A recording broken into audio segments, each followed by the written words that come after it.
Seul, son bras droit, Florian Philippot, venait tout juste de claquer la porte du Front National. On la disait, abattu encore, discrédité par le débat de l'entre-deux-tours de la présidentielle. Un an plus tard, nouvelle rentrée, le Front National a été remplacé par le Rassemblement National. Emmanuel Macron, le président élu, plonge dans les sondages. Marine Le Pen s'est réconciliée avec son père et regarde avec des étoiles dans les yeux des partis amis, nationalistes et populistes, remporter des victoires partout en Europe. Encore fragilisé financièrement et judiciairement, mais galvanisé à l'approche du scrutin européen, l'heure de la revanche a-t-elle sonné pour Marine Le Pen? Bonjour Marine Le Pen. Bonjour. Merci d'avoir accepté l'invitation du Grand Rendez-vous. Vous êtes présidente du Rassemblement National. Nous allons évoquer avec vous, grand sujet d'actualité, l'approche des élections européennes. Votre projet européen est français parce qu'il semble que vous avez bougé peut-être sur un certain nombre de points. Nous allons les éclaircir ensemble. Pour vous interroger, Cécile Cornudet, éditorialiste politique aux Échos. Bonjour Cécile. Bonjour Hélène. Bonjour à et tous. Damien Fleureau, pardonnez-moi, il n'est pas encore directeur, il est chef du service politique de CNews. Damien qui vous pose la première question, Marine Le Pen. Bonjour Marine Le Pen. Bonjour. Au moment où vous avez diffusé en 2015 sur votre compte Twitter des photos des exactions de Daesh, étiez-vous folle? C'est une drôle d'entrée en matière. C'est en tout cas ce que semble envisager le parquet. Vous savez que le parquet dépend du pouvoir politique. Il reçoit ses ordres du pouvoir politique et le pouvoir politique lui a donné pour ordre de me poursuivre pour avoir dénoncé les exactions de Daesh par tweet, effectivement, en 2015. Le parquet ne trouvait pas, en réalité, d'article du Code pour pouvoir me poursuivre. Mais qu'à cela ne tienne, ils sont allés chercher un article qui est un article, en réalité, qui vise les infractions de nature sexuelle et qui vise à protéger les mineurs de ces infractions de nature sexuelle. C'est en soi un véritable scandale et c'est la raison pour laquelle je suis tombé de ma chaise en recevant une ordonnance exigeant que je me soumette à une expertise psychiatrique. Mais ça, vous savez que c'est la loi, c'est le code de procédure pénale qui prévoit cette expertise psychiatrique. D'ailleurs, on a appris hier par le journal du dimanche qu'Alexandre Benalla lui-même, maintenant, lui demandait une expertise psychiatrique. Vous n'êtes pas la seule Madame, à d'abord, je ne suis pas Alexandre Benalla. Non, merci Marine beaucoup. Le Pen. Mais merci. Non, mais merci. Ça fait... Madame, j'ai été candidate deux fois à l'élection présidentielle. J'ai été députée européen, je suis députée nationale, conseillère régionale depuis un certain nombre d'années et présidente du premier parti d'opposition de France. Cette expertise psychiatrique, elle est exigée pourquoi? Parce que l'article pour lequel on me poursuit est un article qui vise à poursuivre des détraqués sexuels, d'accord? Des pervers, des prédateurs sexuels, des psychopathes. Or, on m'impose cela parce qu'en réalité, on veut me condamner à tout prix. Ce sont aussi des parce images que de tout violence est bon, qui ont été madame, diffusées sur les réseaux sociaux. Bon, et c'est à ce titre-là que vous êtes poursuivie, Madame Le Pen. Tout est bon contre l'opposition pour tenter de lui nuire, pour freiner l'opposition, pour nous empêcher de faire de la politique, pour nous humilier. En plus, si c'est possible, si cette humiliation peut intervenir de surcroît, évidemment, certains s'en réjouissent. C'est vous qui avez rendu public cette convocation. Mais bien entendu, je pense que les 11 millions de personnes qui ont voté pour moi au second tour de l'élection présidentielle ont quand même le droit de savoir la manière dont le pouvoir politique se comporte avec l'opposition. Me semble-t-il. C'est juste la loi, une application de la loi. Non, ça n'est pas l'application de la loi, madame, car vous voyez bien que le fait de me soumettre à une expertise psychiatrique obligatoire démontre l'imbécilité de la base juridique qui a été utilisée contre moi, alors qu'il s'agissait exclusivement d'un propos politique et qu'il s'agissait pour moi d'exprimer l'indignation qui était la mienne et qui reste la mienne et celle, encore une fois, des 11 millions d'électeurs qui ont voté pour moi lorsqu'un journaliste s'est cru permis d'indiquer qu'il y avait une communauté d'esprit entre Daesh et le Front National à l'époque. Voilà. Donc, tout n'est pas bon contre les opposants. On ne peut pas... C'est Macron qui alimente ça, vous pensez ? En tout cas, c'est le parquet qui a réclamé cela. Oui, mais encore une fois, là, ça fait partie du code de procédure pénale. De la même manière, c'est le parquet qui a réclamé d'effectuer une poursuite sur le fondement de ce texte-là. De la même manière, c'est le parquet qui a réclamé des juges la confiscation de notre dotation publique. Alors moi, je dis juste à nos opposants, vous pouvez utiliser toutes ces méthodes, mais sachez que ce sont des méthodes qui sont des marqueurs d'un système qui n'est pas un système démocratique, mais un système totalitaire. Et moi, je vous enjoins dans le respect de la démocratie, de mener un combat politique loyal. On échange des idées, on confronte des idées, on confronte des projets et croyez-moi, ça se passera beaucoup mieux et ça évitera que la France apparaisse aux yeux de l'étranger comme un pays dans lequel il n'est plus très bon de vouloir débattre sur le plan des idées. Marine Le Pen, vous évoquez vous-même cette saisie d'une partie de la dotation publique, 2 millions. Vous saurez mercredi si cette saisie est confirmée ou non, 2 millions de gelés en quelque sorte. Est-ce que c'est vous-même qui avez parlé de votre convocation devant la justice dans cette affaire des assistants parlementaires, parce que c'est évidemment lié. Est-ce que vous allez vous rendre devant la justice? Est-ce que vous allez vous expliquer sur le fond dans cette affaire? Il y a 15 personnes de votre parti, dont vous-même, qui êtes mises en examen. Oui. Dans cette affaire participe à cette opération de persécution dont nous sommes les victimes. Je pense que beaucoup de Français commencent à en prendre conscience. Vous le savez, cette affaire a été lancée par M. Schulz, avec la complicité de Mme Taubira, à l'époque ministre de la Justice, dans le but évident de pouvoir développer à notre égard des mises en examen qui sont des mises en examen infamantes. Donc je dis et je répéterai aux magistrats en temps voulu que nous sommes totalement innocents des faits c'est-à-dire, est-ce qui que nous vous allez vous rendre à cette convocation de justice pour vous défendre sur le fond, Madame Le Pen? J'ai déjà dit que je me rendrai, mais je réserve aux magistrats la primeur de mes propos, si ça ne vous ennuie pas.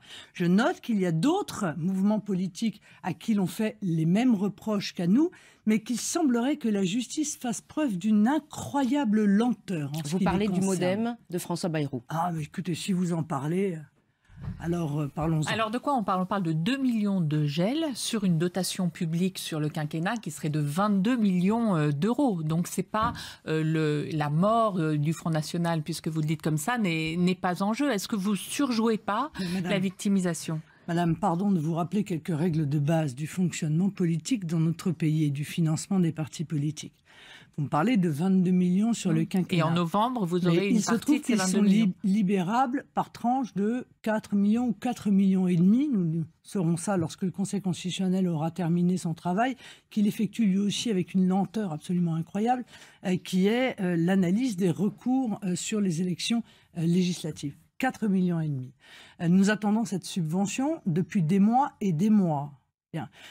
On nous prive de 50% brutalement de cette subvention. Mais vous connaissez beaucoup d'entreprises, de médias qui ne seraient pas en difficulté si du jour au lendemain, on les privait de 50% de leurs ressources de fonctionnement. Évidemment, en novembre, nous sommes vous aurez la prochaine dans une tranche. difficulté majeure, tellement majeure que nous avons été obligés de lancer une souscription à l'égard des Français pour pouvoir payer les salaires et le loyer, d'ailleurs, un peu plus de 600 000 euros, ce qui nous a permis de tenir... C'est loin du Sarkoton de 2012 qui était à 11 millions. Oui, mais permettez-moi quand même de remercier du fond du cœur les Français qui ne sont pas seulement des électeurs du Rassemblement national, qui sont aussi des gens attachés à la démocratie et qui considèrent qu'on ne peut pas user de ce type de moyens pour tenter de ruiner, encore une fois, le premier parti d'opposition. Mais je voudrais que vous sachiez aussi, parce que ça intéresse tout le monde, que certes, grâce à cette souscription, nous avons réussi à payer nos salaires et nos loyers, mais que ça nous a considérablement limité dans notre activité politique.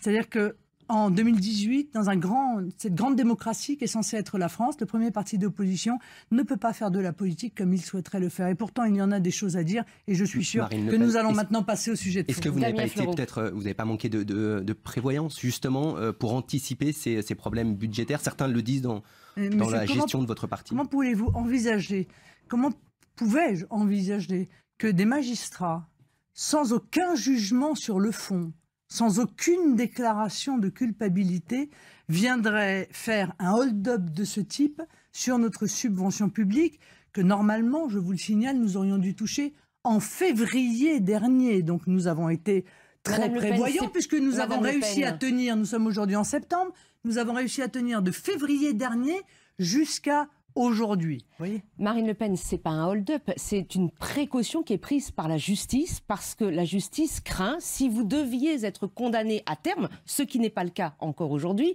que vous ne puissiez pas en fait payer les dommages à intérêts liés à cette affaire. Pourquoi ? Parce que vous avez beaucoup emprunté, parce que vous avez une masse salariale qui est très forte, parce que vous avez eu des très gros salaires dans votre campagne présidentielle pour un certain nombre de vos conseillers. Et aujourd'hui, il y a des élus, il y a des cadres de votre parti qui soulignent la mauvaise gestion du Rassemblement national. Eh bien, je vous renvoie au dernier congrès qui a eu lieu, où quitus a été donné à notre trésorier, je crois, à l'unanimité. Voilà. Dans les Hauts-de-France, c'est pas ça qui explique la défection d'un certain nombre d'élus autour de vous ? Hélas, c'est beaucoup plus prosaïque et plus minable que cela. Ce sont des postes espérés, pas obtenus. Enfin, c'est la nature humaine. Le fait de ne plus avoir d'actifs immobiliers, par exemple, vous avez vendu le paquebot. Donc, encore une fois, cette décision des juges est inadmissible.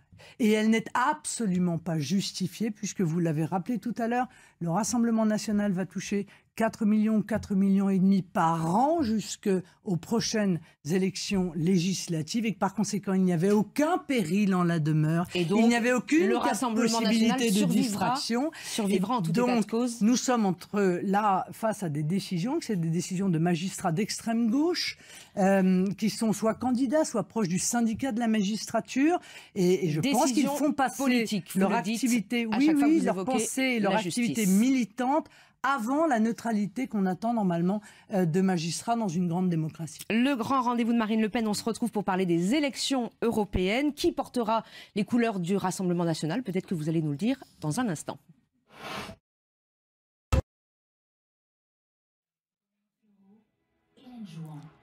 Marine Le Pen est l'invitée du grand rendez-vous. Les élections européennes, vous y mettez tous vos espoirs. Avec qui, pour quel projet ? Une question de Cécile Cornudet.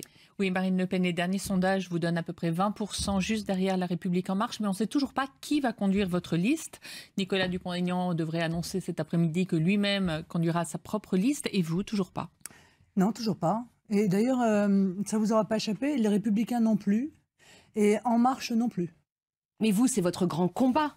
Oui, mais la réalité, vous comprenez bien, c'est que la tête de liste du Rassemblement national, peu importe en réalité. Ah bon ? Peu importe sûr, qui mais je veux dire cette liste. Bien sûr, je vais vous dire pourquoi peu importe. Pour deux raisons majeures.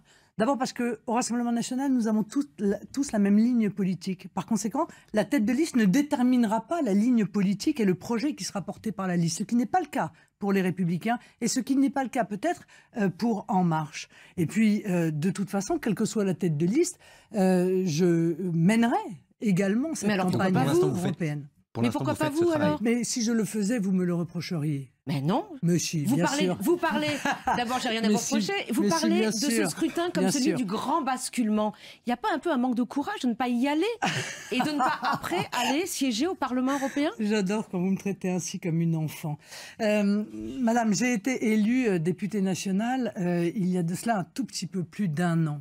Je pense que les Français ne comprendraient pas que je parte à nouveau comme tête de liste aux élections européennes. Et puis, il y a beaucoup de gens brillants au Rassemblement national qui peuvent parfaitement être tête de liste. Donc, d'ici quelques semaines, vous saurez qui sera la tête de liste, mais qui sera également présent sur cette liste. Car vous le savez, nous souhaitons faire une liste de rassemblement, c'est-à-dire attirer à nous, emporter dans ce combat électoral qui est un combat essentiel, effectivement, des gens qui partagent avec nous cette nouvelle vision de l'Europe qui nécessite, quoi qu'on en dise, de se débarrasser de cette Union Marine européenne. Le Pen, par exemple, les noms de Thierry Mariani, de Jean-Paul Garot, un ancien député UMP de Gironde. Il pourrait faire partie de cette liste de rassemblement que vous souhaitez ? Mais très certainement, il pourrait. Mais depuis le temps qu'on en parle, pourquoi vous ne pouvez pas l'annoncer aujourd'hui ? Mais parce que je suis maître de mon calendrier. Voilà. Mais ils ont vous attendez que les autres formations politiques dévoilent leurs cartes, peut-être ? Qui décide quand je vais rendre publique cette liste. Encore une fois, les élections européennes, c'est mai prochain.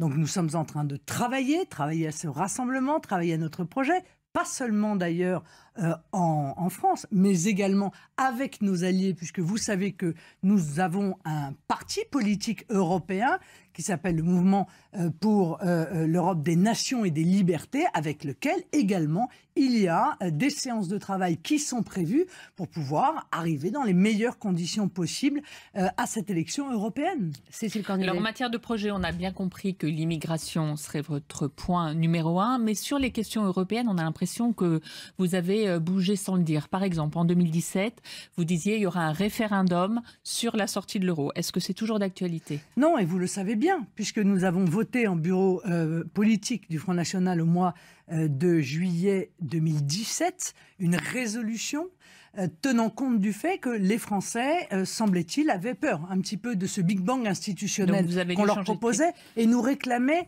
du temps. Nous avons fait entériner cette modification par notre Congrès, c'est-à-dire par nos adhérents du Rassemblement national, et nous avons indiqué qu'il nous apparaissait qu'il fallait acter des priorités dans les dossiers qui devaient être traités au niveau de l'Union européenne. Non plus, alors. Et la première des priorités, ce sont évidemment les frontières. C'est la maîtrise à nouveau de nos frontières. C'est non seulement le problème de l'immigration, mais aussi le problème de ces accords de libre-échange qui sont imposés aux différents pays par l'Union européenne. En même temps, le CETA avec le Canada, il y a un premier bilan au bout d'un an qui a été fait et finalement, ce n'est pas du tout le déferlement du bœuf canadien comme vous le craignez. Vous me permettrez d'attendre que des contre-études soient effectuées parce que les études qui avaient été faites sur le Brexit nous annonçaient la disparition pure et simple de la Grande-Bretagne et il s'avère que d'autres études qui ont été faites postérieurement démontrent que le chômage est au plus bas, que les salaires remontent puisque sans l'immigration massive ils ne sont pas encore sortis. Ils ne sont pas encore sortis. En Grande-Bretagne, eh bien, on voit les salaires en Grande-Bretagne qui augmentent. Ce qui d'ailleurs... Ça reste un modèle pour vous, le Brexit, alors que Theresa May a beaucoup de difficultés. Ce qui démontre que l'immigration massive pèse à la baisse sur les salaires, ce que nous disions depuis de très nombreuses années. Donc, je veux dire pourquoi nous avons évolué aussi. Parce que avant, il n'y avait pas de pays qui partageaient en quelque sorte la vision qui était la nôtre. Quasiment tous les pays en Europe soutenaient l'Union européenne. Nous étions donc un peu isolés. Et là, le choix était simple, c'était soit se soumettre à l'Union européenne, soit sortir de l'Union européenne. Mais les choses ont changé, parce qu'en politique, les choses changent tout le temps. Et nous assistons à une véritable révolte des peuples en Europe. Aujourd'hui, de plus en plus de pays contestent de la manière parfois la plus ferme le fonctionnement de l'Union européenne. Et nous avons donc la possibilité, pour la première fois dans l'histoire de cette construction européenne, d'accéder à une majorité au sein du Parlement européen. C'est une nouvelle internationale ? Une majorité au sein du Parlement européen, une majorité de nations qui, ensemble, vont réfléchir à une modification absolument profonde de cette Union européenne. Modification ou explosion, Madame Le Pen. Qu'allez-vous faire ? Nous, ce que nous espérons, c'est que l'Union européenne, en réalité, s'autodétruise en quelque sorte. Vous comprenez ce que je veux dire ? Pour faire naître quoi ? L'Union des nations européennes. L'Union européenne, c'est une organisation politique dont nous contestons non seulement le caractère antidémocratique, mais dont nous contestons les résultats économiques et sociaux. Et donc nous revenons aux nations. Et je vais vous dire, l'Union européenne, il n'y a plus de construction politique. Mais l'Union européenne est la pire ennemie de l'Europe. Et en réalité, ce que je crois, moi, c'est que les nations peuvent sauver l'Europe.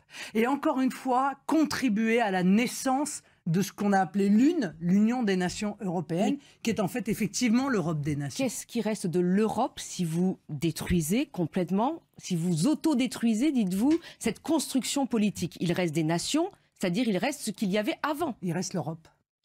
Non, il reste des pays. Non, il reste l'Europe. Alors, quelle est cette nouvelle construction que vous prenez ? Car vous voyez bien, encore une fois, que l'Europe territoriale, l'Union européenne a été absolument incapable de protéger les nations et de protéger les Européens. Sur quel sujet mais sur l'intégralité du sujet, sur le sujet de la concurrence internationale déloyale, sur le sujet de l'importation de produits qui ne sont pas soumis aux normes qu'impose l'Union européenne et qui sont des véritables choix de société, des choix écologiques, sur le sujet évidemment de l'immigration massive qui est arrivée dans les différents pays d'Europe depuis un certain nombre d'années, dans aucun des domaines. Mais sur le plan économique, mais même sur le plan de la puissance. On nous avait vendu l'Union européenne acteur de puissance, souvenez-vous. Hein, bon, l'euro allait d'ailleurs être également un élément de puissance. Bon, on s'aperçoit qu'on est totalement sous la mainmise du dollar. On s'aperçoit qu'on n'a créé aucun outil pour pouvoir précisément défendre nos intérêts économiques et nos entreprises européennes. On l'a vu en Iran, où les États-Unis ont imposé un interdit. Et donc après, chaque pays pourra le faire plus facilement contre les États-Unis. À regarder ça. Est-ce que nous serons plus forts? On n'est pas plus forts ensemble. Mais les nations sont plus fortes ensemble. Mais les nations. Or, ce que je reproche profondément à l'Union européenne, c'est son idéologie. C'est l'idéologie, d'abord, je l'ai souvent dit, du laisser faire, laisser aller, laisser passer. Donc vous êtes contre la liberté de circulation des personnes et des produits. Mais c'est aussi une idéologie de la disparition, en fait, des nations. Les nations doivent se fondre dans une sorte de magma mondialisé. Moi, je crois à la richesse de la diversité de nos nations. Et je pense que si nos nations disparaissent, alors c'est l'Europe, dans son essence même, qui disparaît. C'est la raison pour laquelle je dis que la fin de l'Union européenne, c'est le renouveau de l'Europe. Alors, vous me parlez de libre circulation. Non, je ne suis pas pour la libre circulation des personnes, madame. Je pense que chaque État, nation, doit avoir la possibilité de décider qui vient chez lui, à quelles conditions, selon quels critères et combien de temps reste-t-il, et s'il est nécessaire il y a déjà des critères. Non, il n'y a pas de critères. De ne pas le renvoyer. Bon. Quant à la libre circulation, ce sont les accords de libre-échange. On n'est pas arrivé au bout de la logique, là, de ces accords de libre-échange? Je crois que oui. Je crois que beaucoup, y compris d'ailleurs ceux qui en étaient les plus grands promoteurs, s'aperçoivent aujourd'hui que le libre-échange, en réalité, a organisé le chaos, la concurrence déloyale et a tiré, en réalité, notre économie vers le bas. Quand on voit la guerre commerciale que livre Donald Trump, que l'Europe soit capable de répondre à ça, vous rend plus fort, rend chaque nation plus forte. Madame, parlons-en. Qu'est-ce que l'Union européenne a répondu à Donald Trump? C'est un vrai sujet que pose d'ailleurs Donald Trump. Il n'est pas le seul à le poser. C'est le sujet de la fin du mondialisme. C'est le sujet de la fin de la mondialisation sauvage et le retour du protectionnisme. Je sais que c'est compliqué. Donc vous êtes trumpiste en Europe. Vous savez, je sais que c'est compliqué parce que le protectionnisme a été chargé de tous les maux pendant des années par les bien-pensants et par les élites économiques. Sauf qu'elles sont en train de se rendre compte que la mondialisation sauvage a été un véritable saccage économique et social. Alors, c'est le débat du protectionnisme. On va en discuter. M. Trump, il vient de passer un accord qui est en réalité un accord avec le Mexique qui vise à remplacer l'ALENA, qui est extrêmement intéressant. Parce que dans cet accord, M. Trump exige que 40 à 45% des productions qui sont importées aux États-Unis du Mexique le soient s'ils ont été fabriqués par des Mexicains, mais avec un salaire minimum précis. Un salaire minimum augmenté par rapport au salaire minimum qui est accordé aux Mexicains. On va passer de salaire minimum pour les Mexicains qui allait de 1 à 4 euros à un salaire minimum qui va passer à 14 euros. C'est l'exigence de M. Trump. C'est pas bien, ça. Donc, vous croyez pas que c'est un modèle pour vous? Vous croyez pas que ça mérite qu'on s'y attache de voir qu'en réalité, un protectionnisme intelligent, c'est aussi un protectionnisme qui non seulement peut mettre fin à cette concurrence déloyale, à ce dumping social et environnemental, mais également arriver à un mieux-disant social pour les populations qui sont actuellement utilisées comme de la main-d'œuvre à bas coût. Eh bien, moi, je trouve que ça, c'est une belle vision de l'homme. Alors, je pense qu'on peut effectivement s'inspirer de cela. Je vois qu'en revanche, l'Union européenne n'est pas dans cet état d'esprit. L'Union européenne est à la recherche toujours des nouveaux esclaves. On est allé les chercher en Europe de l'Est, puis on est allé les chercher en Chine, puis on est allé les chercher au Bangladesh. je ne sais pas quel est le nouveau pays où on va chercher des travailleurs ou des délocalisations à bas coût aujourd'hui, mais ça n'est pas la vision que nous, au Rassemblement national, nous avons de l'homme et nous avons de ce que doit être l'équilibre du monde. On continue, Marine Le Pen, vous êtes l'invitée du grand rendez-vous. On continue à parler d'Europe avec ces clivages aussi sur le continent européen. Dans un instant, vous écoutez le grand rendez-vous, on se retrouve.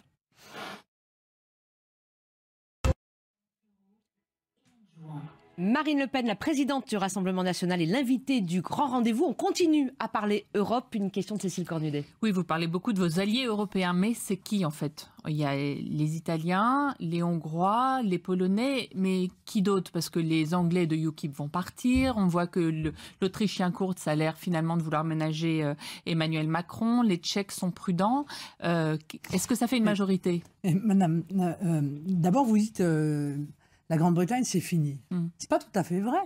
Car si la Grande-Bretagne a souhaité quitter l'Union européenne, et l'a exprimé par référendum, la Grande-Bretagne a toujours dit qu'une autre organisation de l'Europe pourrait la voir revenir. Et qu'elle reviendrait s'asseoir... Ils ne seront plus au Parlement. Qu'elle reviendrait s'asseoir à la table des négociations si une autre organisation de l'Europe émergeait. C'est précisément cette autre organisation de l'Europe pour l'instant, ils veulent sortir. Pour laquelle je plaide. Dans chacun des pays, il va y avoir une élection en mai prochain. Et vont émerger des forces politiques. Ces forces politiques, dans l'ensemble des pays, peuvent, je le crois, constituer une majorité au Parlement européen. Qu'ils soient d'ailleurs dans le même groupe ou dans deux groupes séparés, ça n'est pas très... Vous avez des rencontres à votre agenda avec des personnalités de haut niveau de ces nouveaux alliés? Mais j'ai des rencontres avec mes alliés, d'abord. Oui, qui Mais madame, ceux qui sont au sein du groupe que nous avons constitué... Parce que par exemple, Salvini, vous vous affichez en photo, vous publiez beaucoup la photo de vous élu, mais lui en Italie, jamais il publie des photos de vous deux. Ah, il me semble qu'il en a publié une il y a 2 jours. Pour vous soutenir. Ah oui, c'est ça, il y a 2 jours. L'expertise pour me soutenir, comme il est amené d'ailleurs à nous soutenir bien souvent, car... ils sont eux-mêmes, il faut bien le dire, victimes d'une véritable persécution de la part de la justice italienne. Vous avez prévu de le rencontrer dans de le la cadre même de votre manière. campagne européenne prochainement? Bien entendu, je vais rencontrer Matteo Salvini prochainement et d'autres avec lesquels nous allons discuter de la manière dont nous allons engager cette campagne européenne. Nous allons discuter des thèmes, nous allons parler de notre projet, car c'est une œuvre collective, c'est-à-dire que nous sommes en train de mettre en œuvre. Oui, mais on ne vous voit pas avec eux, c'est pas précis dans quand vous les rencontrez, qui, où? Mais madame, vous le saurez quand je les rencontrerai, mais je ne comprends pas quel est votre questionnement. Vous doutez de quoi exactement? Qu'est-ce que vous sous-entendez? Que Matteo Salvini ne veut pas me rencontrer? Eh bien que finalement, votre alliance... En tout cas, qu'il a mieux réussi pour l'instant. Je vais vous dire une chose, les médias ne sont plus à ça près. Ils peuvent continuer à se ridiculiser. Moi, ça ne me pose aucun problème. Ça fait 1 an que vous expliquez que le Rassemblement national est mort. Et puis, un sondage arrive qui vous dit qu'on est au coude à coude avec En Marche. Alors, chacun remballe ses arguments dans sa poche. Si vous voulez jouer à ça pendant longtemps, on peut. Bon, soyons sérieux. Avec Matteo Salvini, avec le FPO autrichien qui est également au gouvernement, avec nos amis de la République tchèque qui ne cessent de monter dans les différents sondages, avec des forces politiques qui vont arriver probablement en nombre au sein du Parlement européen lors de la prochaine élection européenne, nous allons faire ce travail fondamental de sauver les peuples européens, sauver la démocratie, parce qu'aujourd'hui nous sommes confrontés à une situation inouïe où l'Union européenne menace des pays de leur retirer des financements de fonds structurels, menace des pays de leur retirer le droit de vote au motif... Mais parce qu'ils ne respectent pas les règles européennes, en matière notamment d'immigration. Vous parlez par exemple beaucoup de Viktor Orban en Hongrie. Est-ce que c'est un modèle pour vous, un modèle de société, la Hongrie, que les Français comprennent un peu avec qui vous souhaitez faire alliance? Monsieur, moi je ne suis pas à la recherche de clones. Et parce que je crois aux nations... Mais vous citez souvent en exemple des personnalités. Comme je crois aux nations et aux identités et aux cultures, je dis qu'on ne peut pas comparer un pays à l'autre précisément parce que nous sommes, et c'est Dieu merci le cas, et il faut que ça le reste, différent. Mais quand M. Orban dit « je ne souhaite plus accueillir de clandestins » en Hongrie, j'applaudis des 2 mains. Mais sur les autres sujets, vous vous désolidarisez. L'indépendance de la justice. Monsieur, ne me parlez pas à moi de l'indépendance de la justice, s'il vous plaît, je vous en supplie. C'est trop cruel pour notre pays. Pardonnez-moi, bon, voilà. mais lui, il assume. Il assume que cette justice ne soit pas aujourd'hui indépendante. Mais parce que la nôtre, elle est indépendante. Vous en pensez ce que vous voulez, mais oui, il y a aujourd'hui dans la Constitution une séparation des pouvoirs entre pouvoir exécutif, législatif et l'autorité judiciaire. Pas avec le parquet quand même. Hein. Il y a des liens entre le parquet. Ça n'en fait pas une justice aux ordres, Madame Le Pen. Vous pouvez le penser, mais ça n'en fait pas une justice aux ordres. Qui sont ceux du parquet, qui reçoivent des ordres directement. C'est dans notre corpus législatif, directement du pouvoir politique. D'accord, donc autant prendre le modèle Orban sur la question, par exemple. C'est pas le sujet. Si, c'est le sujet. Vous soutenez Viktor Orban. Dites en quoi vous êtes d'accord ou pas avec M. Orban. Que je soutienne ou que je ne soutienne pas M. Orban n'a aucune importance. Si, parce que c'est avec lui que vous voulez construire la nouvelle Europe. Est-ce que M. Orban a été élu?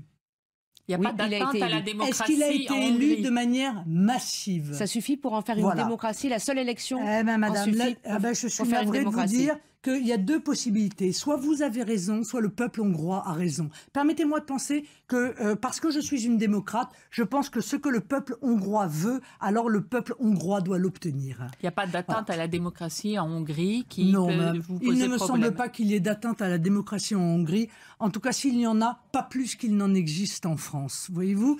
Voilà, ça c'est mon opinion. Mais encore une fois, mon opinion est peu importante. Ce qui est important, c'est est-ce que nous sommes encore dans un fonctionnement où ce sont les peuples qui décident pour eux-mêmes? Est-ce que ce sont eux qui choisissent leurs dirigeants ou est-ce que c'est M. Juncker et d'autres?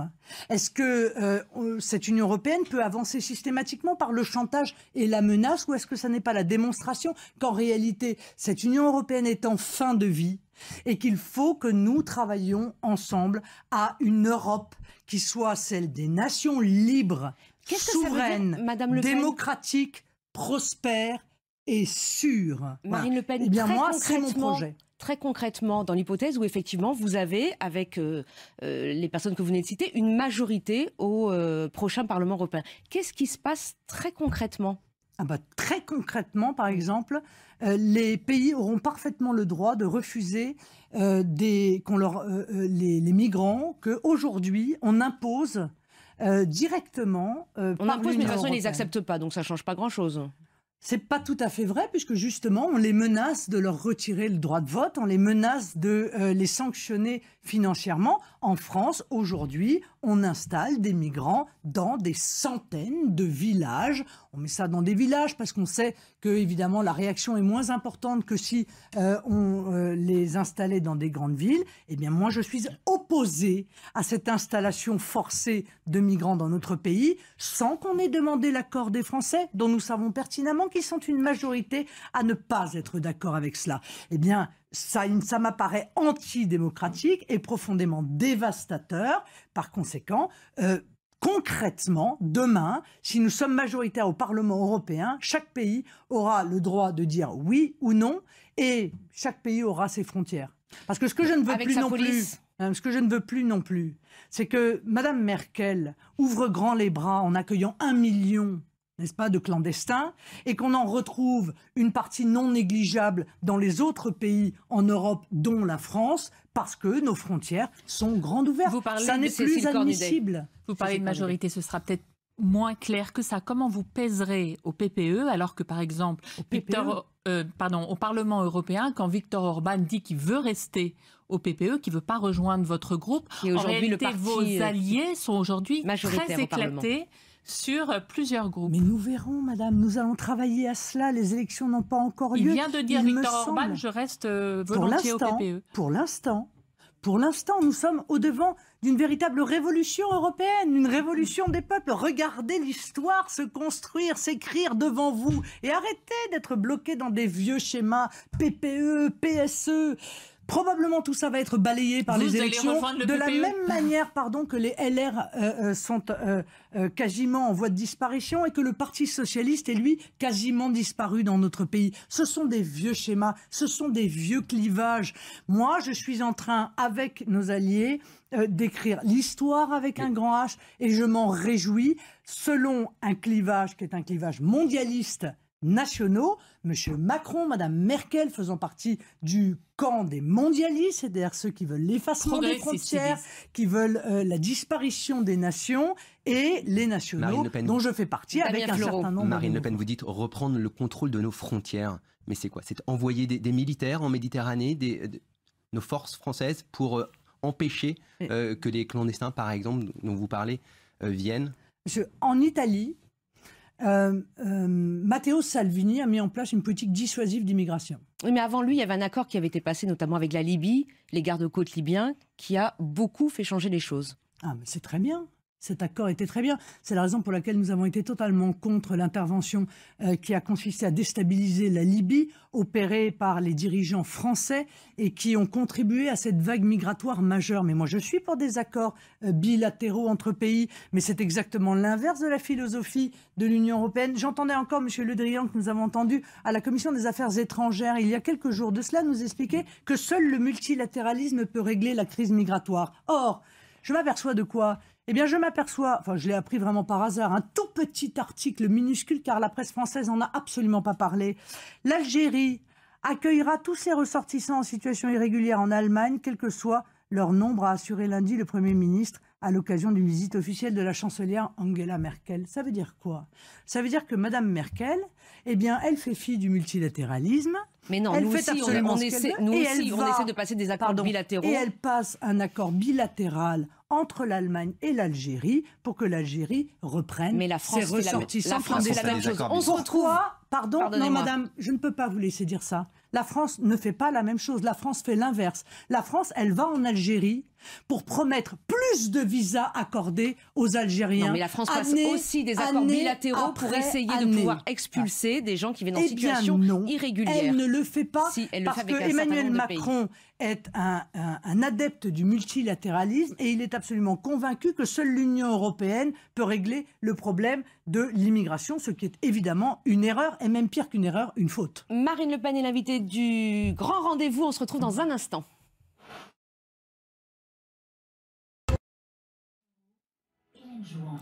Vous écoutez le grand rendez-vous, notre invitée Marine Le Pen, la présidente du Rassemblement national. On a bien compris, Marine Le Pen, que vous misiez sur cette campagne, notamment européenne, sur l'immigration, la sécurité, retrouver la souveraineté française. Où est passé le Front National, le Rassemblement national, aujourd'hui social? Quel est votre projet français? On a l'impression que vous l'avez un peu oublié. Non, absolument pas, madame. Nous ne cessons d'évoquer ces sujets qui nous tiennent à cœur parce que nous constatons que les Français sont en train de vivre une baisse absolument massive de leur pouvoir d'achat et qu'on les jette dans une précarité qui est très éloignée du progrès dont parle souvent Emmanuel Macron. On l'a vu avec les retraités qui ont été 7,5 millions à avoir augmenté la CSG de 20%, ce qui est une augmentation absolument considérable. Mais on l'a vu également avec toute une série d'augmentations de biens qui sont des biens essentiels, non seulement à la vie, mais au travail de nos compatriotes. Je prends par exemple le prix de l'essence. Le prix de l'essence et du gasoil. Le super a augmenté de 14 centimes en un an. Le litre. Le diesel a augmenté de 20. Fiscalité pour l'écologie, c'était un de vos grands combats. Ah oui, il n'y a qu'un malheur, c'est que les recettes de l'État sur le TICP vont être, d'après ce qu'on nous dit, de 3 milliards sur 2018. Vous savez de combien le ministère de l'écologie a augmenté son budget? 500 millions. Ça veut donc dire que l'immense majorité de cet argent qui est récupéré sur le dos de ceux de nos compatriotes qui ont une voiture, c'est-à-dire quand même un très grand nombre, va en réalité dans les caisses exclusivement de l'État. Et là-dessus, sur les augmentations que je vous ai données, seuls 3 centimes proviennent de la hausse du prix du baril. C'est une véritable honte. Là aussi, le poids fiscal qui pèse sur nos contribuables devient insupportable. Mais Marine Le Pen, dans votre discours la semaine dernière à Fréjus, vous avez surtout et avant tout parlé d'immigration comme si vous laissiez ce champ du social, par exemple à Jean-Luc Mélenchon. Non, monsieur, j'ai fait un tiers de mon discours sur... une phrase. Une phrase. Ah non, pas une phrase. Une phrase et 90% du discours sur l'immigration. Non, absolument pas, madame. J'ai fait un tiers de mon discours sur les problèmes des retraites, les problèmes du pouvoir d'achat, etc.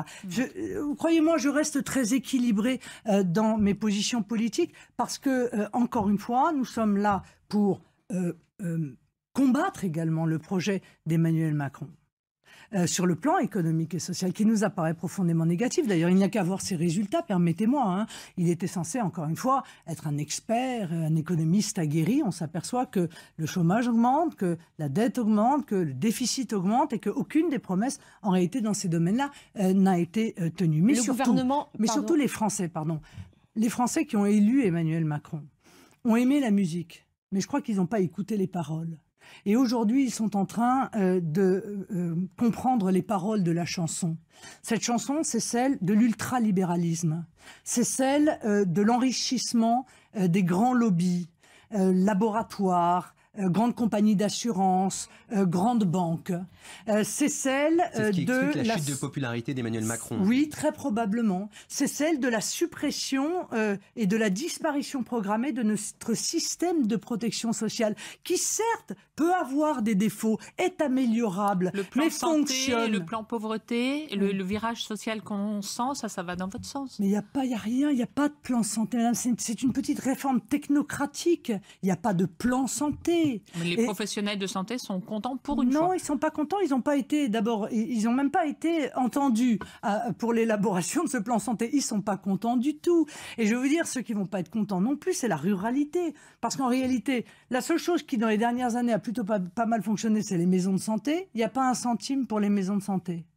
Voilà. Il n'y a pas un centime pour les maisons de santé qui sont effectivement un des moyens dans la ruralité d'éviter la désertification médicale. Il y a la fin du numerus clausus pour qu'il y ait des médecins dans les campagnes. Il y a des déploiements de médecins pour qu'ils viennent dans les campagnes. Alors, le déploiement de médecins en campagne, on en rediscutera.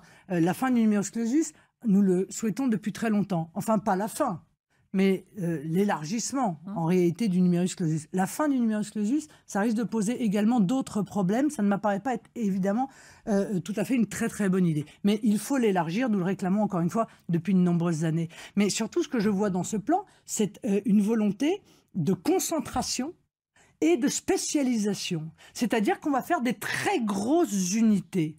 On va aggraver la désertification. Et je vais vous dire, on va aggraver les coûts. Parce qu'en règle générale, plus on met des structures grosses et plus elles coûtent cher. Damien Fleureau. Cette semaine, on va beaucoup parler de procréation médicalement assistée. Les évêques de France ont dit leur opposition à cette extension de la PMA. Quel est votre avis sur ce sujet? Est-ce que dans votre formation politique, tout le monde est sur votre ligne? Il me semble, oui, que chacun a pu s'exprimer sur ces sujets-là dans les instances dirigeantes du Rassemblement national et que tout le monde est sur la même ligne. Nous considérons que la procréation médicalement assistée doit être réservée aux couples qui ont des problèmes d'infertilité et à ceux, comme c'est le cas aujourd'hui, qui risquent de transmettre à leur enfant une maladie grave. Donc pas si d'extension moi, j'ai pas de vision. Au couple de femmes. Moi, je vais vous dire, j'ai pas de vision morale et je n'ai pas de leçon de morale à donner sur ces sujets. Moi, la seule chose que je dis, c'est que un enfant peut être privé de son père ou de sa mère par un accident de la vie et c'est malheureux. Organiser et soutenir pour un État la mise en œuvre, si vous voulez, de la privation pour l'enfant d'un de ses deux parents ne m'apparaît pas être une bonne solution. Voilà quel est profondément mon avis. Le mariage pour tous avait divisé le Front National à l'époque. Ah bon? Oui, parce que vous n'étiez pas tous sur la même... Qui n'était pas d'accord? Qui n'était pas d'accord pour le mariage pour tous? Un paquet de gens au Front National. Qui n'était pas d'accord? Vous n'avez jamais dit clairement que vous étiez contre ce mariage pour tous. Vous n'avez pas manifesté, notamment, Madame, et la manif pour tous. Madame, il faut être sérieux. Je vous en supplie. La manif pour tous. Je vous en supplie. Avait regretté sérieux. Que vous ne soyez pas justement engagé à ses Madame, côtés. Soyons sérieux, si vous le permettez. Ce débat a duré des mois et des mois et des mois. Nous avons expliqué sur tous les tons quelle était notre position. Nous avons indiqué sur tous les plateaux qui existent que nous étions pour l'amélioration du pacte, c'est-à-dire la mise en œuvre d'une union civile. Nous l'avons dit partout, tout le temps et tous. Vous savez très bien, vous étiez Personne divisé, Florian Philippot, à l'époque, à vos côtés, soutenez plutôt... Bon, non, madame, le débat mais, effectivement, madame, est ancien et donc, vous êtes voilà, aujourd'hui... Donc sur la PMA, encore une fois, voilà notre position. Et je veux dire, moi, je m'étonne de cela, parce que moi, j'ai été avocat et j'ai vu l'évolution législative dans ce domaine. Pendant des décennies, justement, le fait de connaître son père était quelque chose de fondamental. Et c'est la raison pour laquelle on a adapter la législation française pour permettre les recherches de paternité, notamment, qui étaient très difficiles avant et qui ont été facilitées parce qu'on considérait que l'enfant devait avoir une certitude en réalité sur son identité. Voilà, c'était ça l'idée. Aujourd'hui, on est en train de faire un revirement absolument total où on nous explique que tout ça n'est pas bien grave, qu'après tout, pas savoir qui est son père, sa mère, ça n'a aucune importance. Moi, je reste persuadée que c'est important et c'est la raison pour laquelle nous sommes opposés à l'élargissement de la procréation médicalement assistée. Vous m'avez promis un bon point si je vous en parlais, Marine Le Pen. Vous êtes réconciliée avec votre père, Jean-Marie Le Pen, qui a dit il y a quelques jours qu'il y avait désormais des discussions politiques entre vous. Est-ce que vous vous êtes réconciliée politiquement avec lui? Avec le nombre de fois où vous m'avez parlé de lui, vous aurez même une image. Formidable. Voilà. Est-ce que vous pouvez répondre à ma question? Est-ce qu'il y a une réconciliation politique? Jean-Marie Le Pen ne fait plus de politique, me semble-t-il. Enfin, il dit que vous parlez ensemble. La teneur des conversations que nous pouvons avoir avec mon père relève de l'intimité familiale. Voilà. Il n'a plus rien à vous dire sur la politique? Il a sûrement beaucoup de choses à me dire. Il y a toujours un désaccord de fond avec Jean-Marie Le Pen? Il y a très sûrement mais nous avons, je crois, des désaccords qui persistent, bien entendu. Ça ne nous empêche pas de nous apprécier l'un l'autre. Et votre venue à la fête du drapeau cet après-midi, c'était une fête. Mais je ne sais même pas à quoi vous faites référence. La fête du drapeau, c'est une fête départementale. Nous en organisons régulièrement. Chaque année, il y a des départements et même des régions parfois qui se mettent ensemble pour organiser des fêtes du drapeau. Voilà, merci d'en faire la publicité. C'est à Mantes, la ville, cet après-midi à 15h. Voilà, si vous voulez nous y rejoindre, nous vous accueillerons avec un grand plaisir, avec chaleur et amitié. Merci Marine Le Pen de votre venue au grand rendez-vous. Merci à vous tous de nous avoir suivis. On se retrouve